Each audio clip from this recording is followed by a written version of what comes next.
Press होती है तो उनमें से कुछ अव्वल आता है।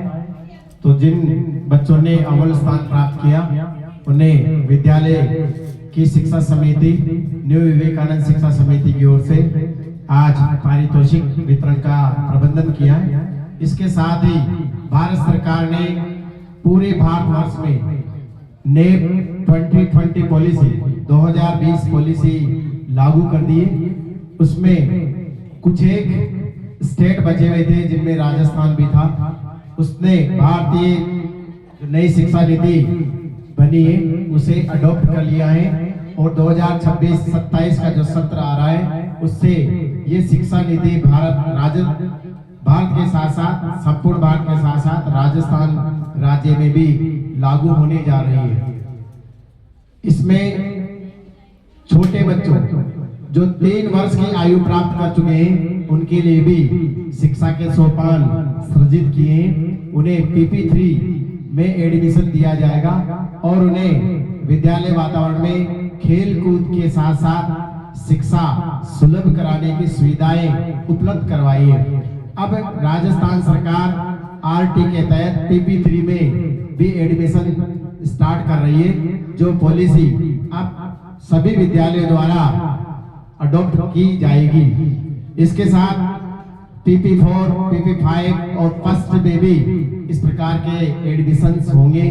इसके साथ साथ भारत सरकार ने जो राजस्थान सरकार ने अभी हाल ही में इस नीति को लागू किया है उसमें प्री क्लास में जो 5th से नीचे की जो कक्षाएं हैं उसमें मातृभाषा में शिक्षा देने की सुविधा शिक्षकों के लिए उपलब्ध करवाइए ताकि माँ द्वारा बोली जाने वाली भाषा में शिक्षक उन्हें बोलकर पढ़ाएं ताकि बच्चा जल्दी सीखे और सीखकर आगे के जो सोपान है उन्हें हासिल करे। इसके साथ मिडिल, उसके बाद सेकेंडरी, सीनियर सेकेंडरी में राजस्थान सरकार ने भारत सरकार के साथ साथ व्यावसायिक एजुकेशन का एक चैप्टर कोर्स स्टार्ट करने जा रही है जो राजस्थान के सभी स्कूलों द्वारा लागू किया जाएगा। उसके लिए भी आप सभी की सहमति की जरूरत है। अब अलग अलग संस्थानों द्वारा अलग अलग व्यावसायिक एजुकेशन स्टार्ट की जाएगी, उसमें सभी पेरेंट्स को सूचित कर उसकी सहमति बना ली जाएगी। अब सत्र जुलाई में न स्टार्ट होकर हर वर्ष 1 अप्रैल से स्टार्ट होगा। 30 मार्च तक सभी कक्षाओं का रिजल्ट प्रकाशित हो जाएगा और 1 अप्रैल से सभी कक्षाओं में प्रवेश होकर नवीन कक्षाएं स्टार्ट कर दी जाएगी। अप्रैल मई जब तक सरकार का आदेश न हो तब तक कक्षाएं स्टार्ट रहेगी, विधिवत कक्षाएं रहेगी। अगली कार्य योजना में अर्धवार्षिक, वार्षिक की टाइम टेबल सुविधा भी जारी कर दी जाएगी।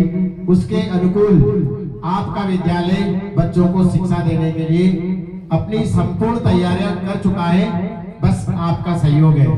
मैं इसी के साथ आप सबका फिर से अभिनंदन करता हूं और जो बच्चे अव्वल आए उनके लिए अपने मुख से प्रेरणास्पद बात बताता हूं।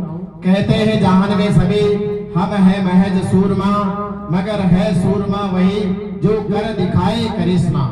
इस संसार में सभी मेहनत करते हैं, सभी अथक प्रयास करते हैं लोग, मगर जो बिना थके, बिना रुके, बिना किसी नोक झोंक के, बिना किसी की आलोचना किए प्रयास करता है, मेहनत करता है, जो किसी की टांग नहीं खींचता है और अपने लक्ष्य को अपने नजरों के सामने रखता है, वो अवश्य ही मंजिल को प्राप्त करता है और एक न एक दिन उसके चरणों में मंजिल खुद अर्पित हो जाती है और भगवान ईश्वर परमात्मा भी उसके लिए सहायता करने के लिए धरती पर आ जाते हैं।